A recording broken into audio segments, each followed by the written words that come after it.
Blessed Day Reflection by Abia listeners. My name is Abia Grant, and we are here to reflect on our life journey. We will be discussing topics related to self awareness, self improvement, and mental health. Also, the purpose of this safe space is for us to be free to discuss the ups and downs, celebrate the wins, and talk about ways to improve the lows. So, welcome to this podcast, and I hope you gain something from this time we share together.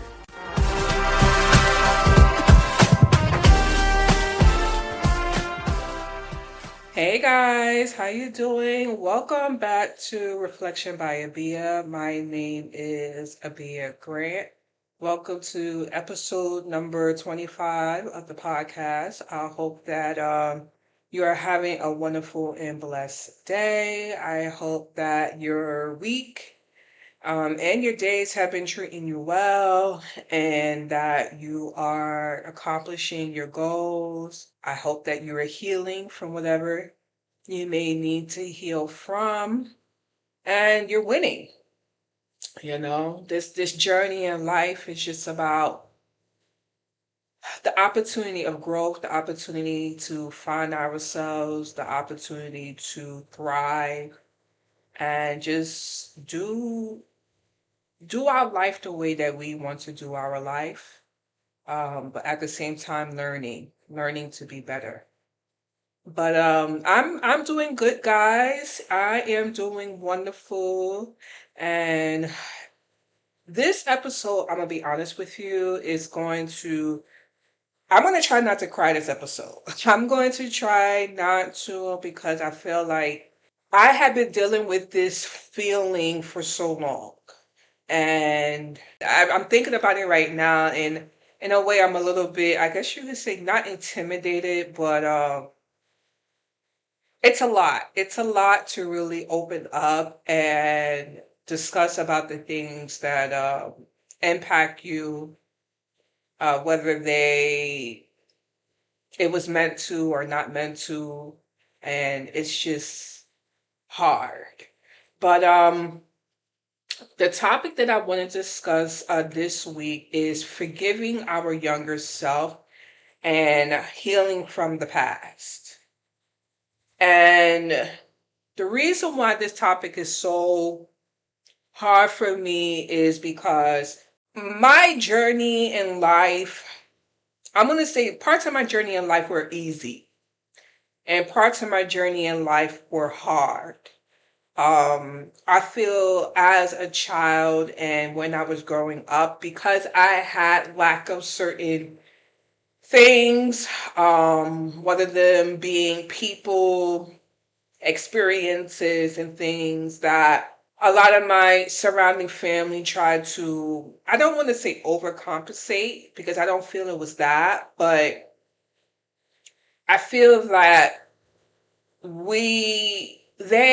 not we, but they wanted to make sure that I got all what I needed to have. And even so, although the intentions were best, there was still always that missing piece. And it's not really something that I discuss because, at the end of the day, I don't want to make anybody feel any type of way for something that was out of their control.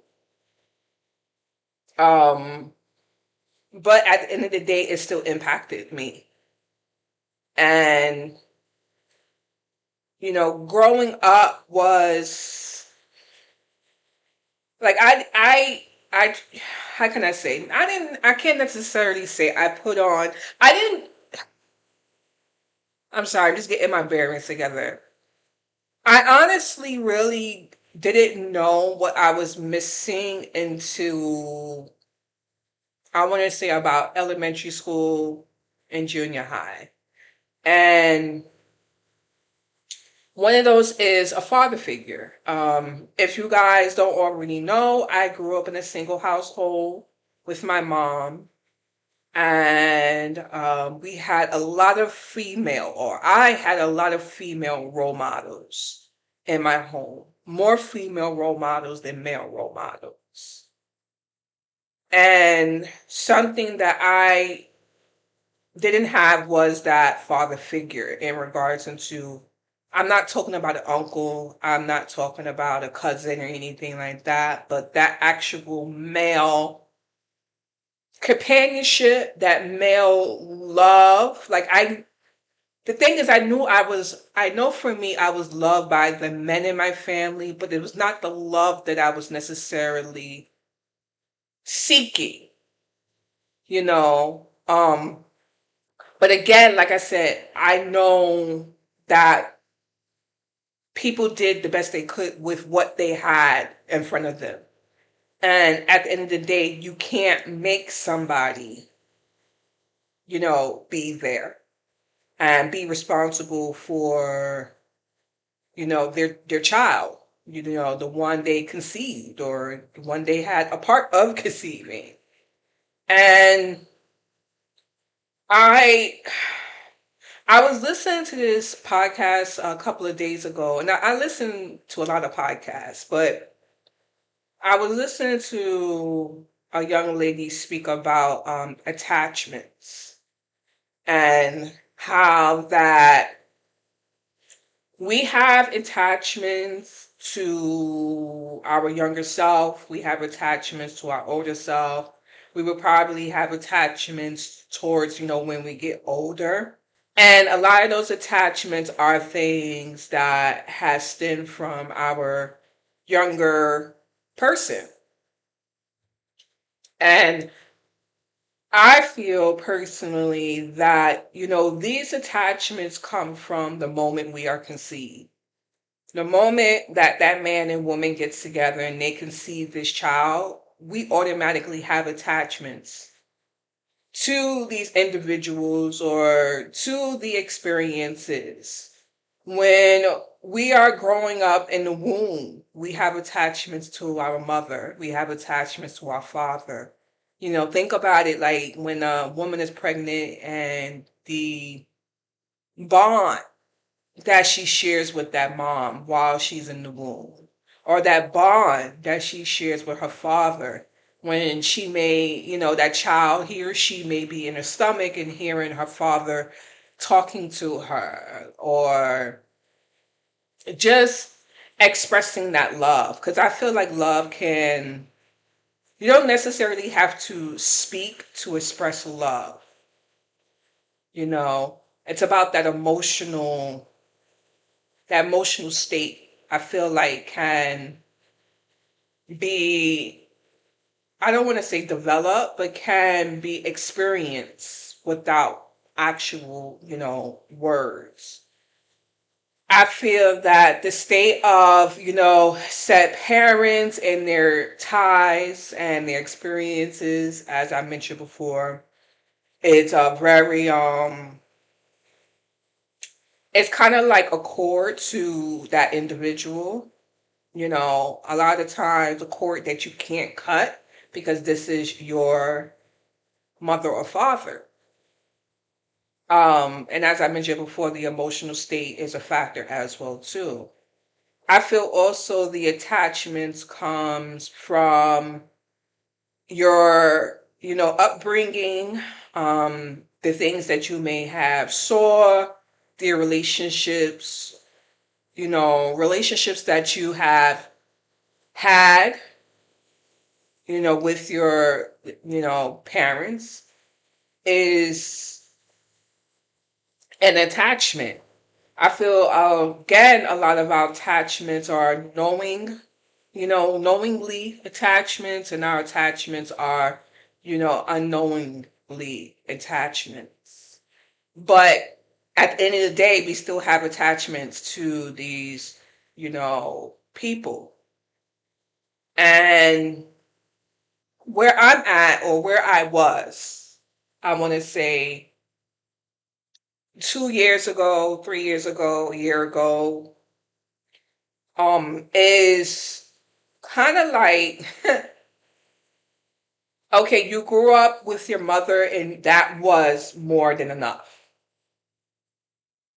And your father chose not to be there due to his own reasons. And You can't change that, but you didn't miss out. That was what my thinking was. You did not miss out because you still got the love and everything from the people who did love you. And although I feel that is great, although I am appreciative of that love, what I started to do, and I started this really young, I'm gonna be honest with you. Once I knew that, my father was not gonna be in the picture and trying to reach out to him, I've only reached out a couple of times, but the times that I have reached out to him has been a very toxic. I feel like on his end, it's been very it's just not been good. Like him saying, he wants like a DNA test and make sure I'm his child, and which I understand all of that, but it was just a lot because I feel like for me it's that wanting. I feel like I want. And I don't mind doing the DNA test. I mean, clearly I don't mind. But it was how it was said. It was as if I was just any Joe Blow off the street and there was no relationship between him and my mother. And I was just kind of like, wow, you know. But what I started to do very young is I started to ignore, as I mentioned before, okay, you don't have this relationship, but it's fine because you have love from other people. So I started to ignore that relationship. I mean, even though it wasn't any relationship per se, but I ignored it. And I went through this feeling of like trying to cope with life. Now, the reason why I started to ignore it and cope is due to my own fear. Just imagine if somebody's saying to you that, they don't really want to be bothered with you. They have really put in no effort to really be there. You understand what I'm saying?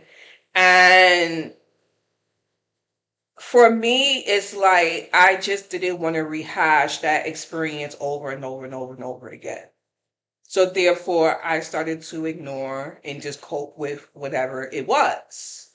And whatever my feelings were behind it, I pretty much tried to block those feelings. But now that I think about it, I feel like even though I tried to block those feelings were still there. And I later found that out as I started to get older. Now I'm 41 years old and I'm still dealing with those feelings, you know. Now, in addition to that, I feel like for me, I felt it wasn't detrimental to me. I felt like that relationship was not going to make or break me, so therefore I could just ignore and cope. Also, in addition to that, I felt that I can thrive in how I'm feeling.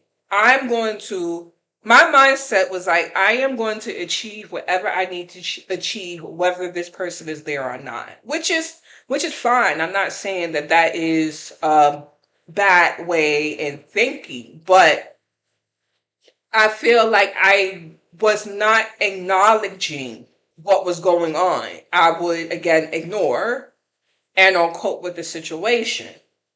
Now, also, I could say more so when I was younger, I thought in my head that this type of relationship was normal. We hear a lot, and I'm going to talk about the African American, community, the Black community, of a lot of children growing up without a two-parent household, or not even necessarily a two-parent household, but the father actually being involved in the child's life. I felt in a way, well, so and so was going through, whatever situation, their father is not there. So it's just normal for a father just to not be there. I'm gonna be honest with you. I really did not understand what a father was until maybe my 20s, 30s. Um, and for me, I want to say, I just I've taken a deep breath in this because I'm trying to get my thoughts together. But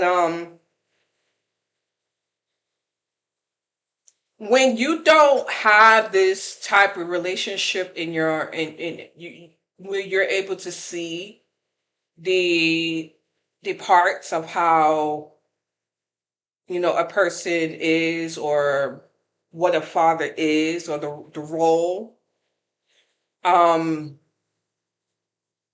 I think what for me I started to do is formulate my own little thoughts on what a father is. And I think also due to that, I started to get into relationships with people that I thought, because they were there for their child, quote unquote, that they were a good father figure. In conjunction to that, just to delve more into that, I also got into relationships,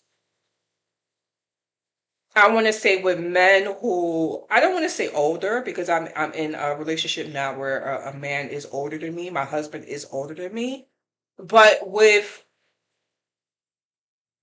men who I thought knew how to be a father figure, and me wanting at that time wanting to have children, and thinking that because they already have children and they're supposedly quote unquote there for their children, therefore they were going to be a positive or a good father figure. And realizing that that necessarily wasn't the case, because the relationships that I was getting into were toxic in other ways. Me getting into that relationship of toxicity came from the need of wanting to find a male figure who, I don't want to say could teach me how men are supposed to be, but I guess teach me. I mean, now that I'm thinking more about it, let's go ahead and take a quick break. Hey everyone, thank you for tuning into Reflection by Abia. Feel free to check out the podcast Instagram page and my personal page, simply.abia, also on Instagram. The links will be available in the show notes, so let's get back to the podcast. I think I spoke about this last week, is looking for men who, in theory, I would have wanted to be my father back when. Because they were just showing that one thing, I was ignoring the other parts of who they were. Now, I don't mean to go down that road, but that's just how this is gonna, my thoughts with that. A lot of my relationships correlates to my younger self, in that need of, that want, and that wanting that that person is going to be there at the end of the day.